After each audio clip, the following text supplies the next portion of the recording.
കണ്ണൂർ കോൺഗ്രസ് രാഷ്ട്രീയത്തിൽ റിജിൽ മാക്കുറ്റി കരുത്തനാകുകയാണ്. തദ്ദേശ തെരഞ്ഞെടുപ്പിലെ ഐതിഹാസികമായ വിജയമാണ് റിജിൽ മാക്കുറ്റി എന്ന യുവനേതാവിനെ പകരം വെക്കാനില്ലാത്തൊരു നേതാവായി മാറ്റിയിരിക്കുന്നത്. കെ സുധാകരൻ്റെ ശിഷ്യനാണ് റിജിൽ മാക്കുറ്റി. നമുക്കറിയാം, കണ്ണൂരിലെ രാഷ്ട്രീയം ഒന്ന് വേറെ തന്നെയാണ്.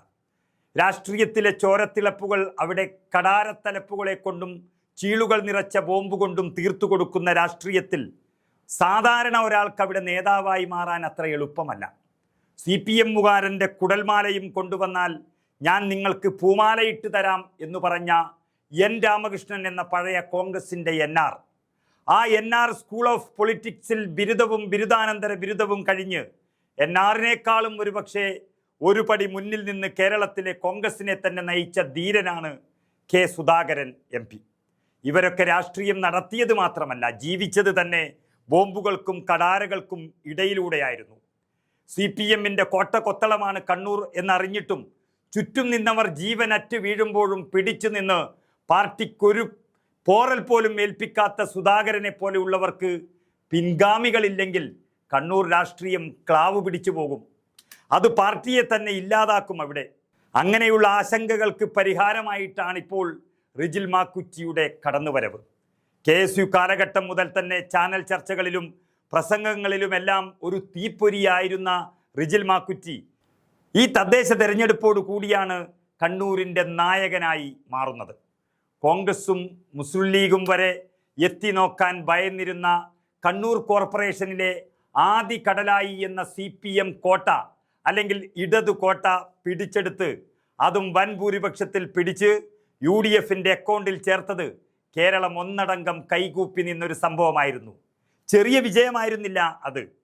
ആദി കടലായി എന്ന കണ്ണൂർ കോർപ്പറേഷനിലെ കടപ്പുറം വാർഡ് പതിറ്റാണ്ടുകളായി ഇടതുപക്ഷത്തിൻ്റെ കുത്തകയായിരുന്നു. ഇത്തവണ ആകെ പോൾ ചെയ്ത 2671 വോട്ടുകളിൽ 1413 വോട്ടുകളും സ്വന്തമാക്കിയത് റിജിൽ മാക്കുറ്റിയാണ്.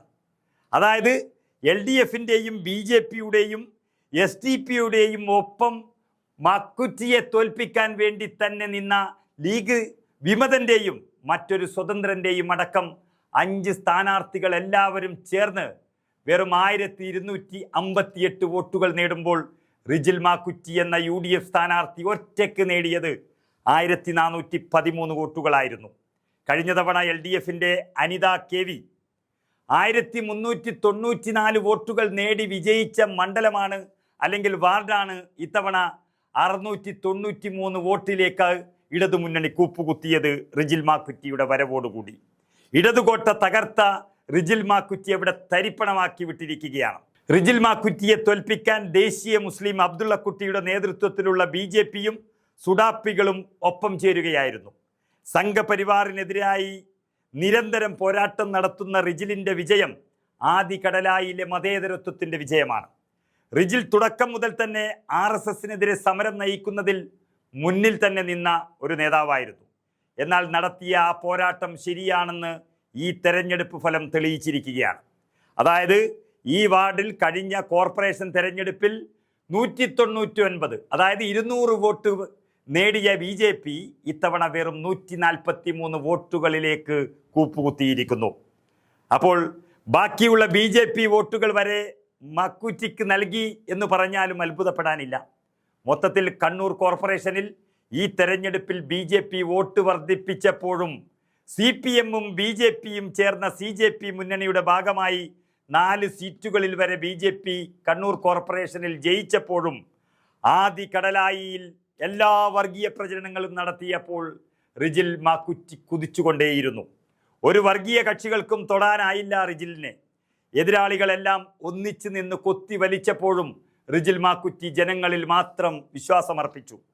കശാപ്പുകാരൻ, ഹിന്ദു വിരോധി, സുഡാപ്പി മാക്കുറ്റി എന്നൊക്കെ സംഘപരിവാറുകൾ പേര് ചാർത്തി നൽകിയിട്ടും അത് ജനങ്ങളിൽ കുത്തിക്കയറ്റാൻ കോൺഗ്രസിൽ നിന്നും കാലുമാറിപ്പോയ അബ്ദുള്ളക്കുട്ടിയും രഘുനാഥും ഒക്കെ തമ്പടിച്ച് നിന്ന് അവിടെ തോൽപ്പിക്കാൻ പരമാവധി ശ്രമിച്ചിട്ടും ആദി കടലായി ശ്രീകൃഷ്ണ ക്ഷേത്രം ആ ചൈതന്യം ഉൾക്കൊള്ളുന്ന ഡിവിഷനിൽ BJP-യെ സ്വതന്ത്ര സ്ഥാനാർത്ഥിക്കും പിറകിലാക്കി എന്നുള്ളത് റിജിൽ മാക്കുറ്റി ഇതുവരെ ഇടപെട്ട രാഷ്ട്രീയ ശൈലിയുടെ വിജയം കൂടിയാണ്.